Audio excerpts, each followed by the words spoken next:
Okay, we're just at the main control panel. So this is like the overview with the 4 screens, main screen on the right, and just use these to select which one, but we can do an all on.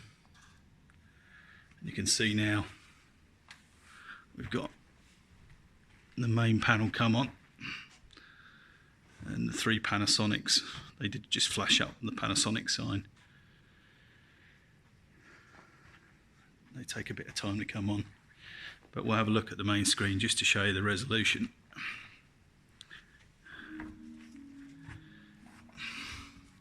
So we're in 3x3 mosaic configuration, 5760 by 3240 pixels. Okay, so the panas have warmed up now. So we've got a drawing on that one to show you. We've got a real-time animation running on that one, and then we can switch those through onto the displays. So let's go for screen 1. So just show screen 1, so we'll replicate screen 1, and then we'll go to screen 2. So that is the back screen.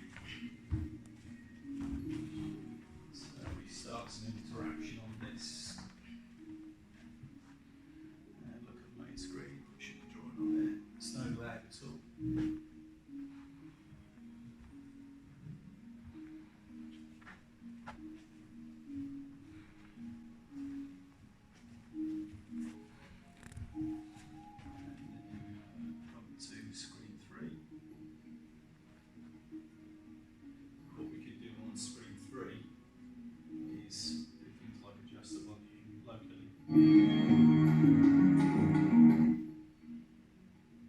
But then also bring it up on the master volume.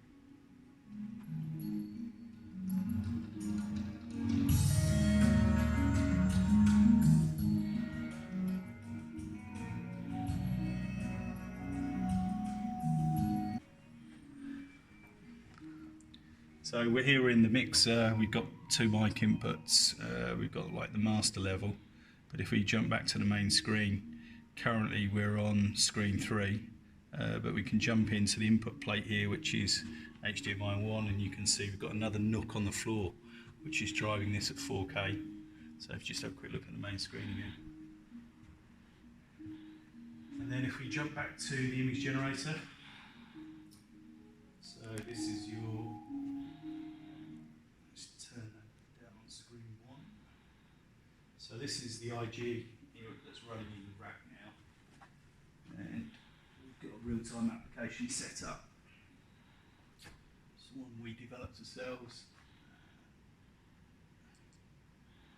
So can you get the whole screen in from there?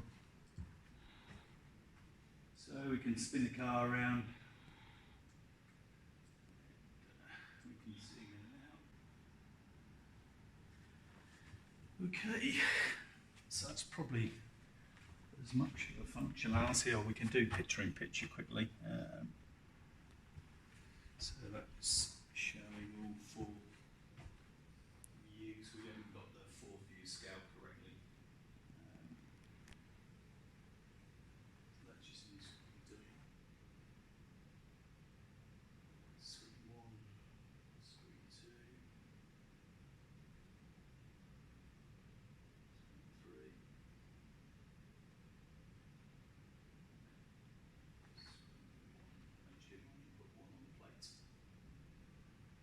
I think that should do it.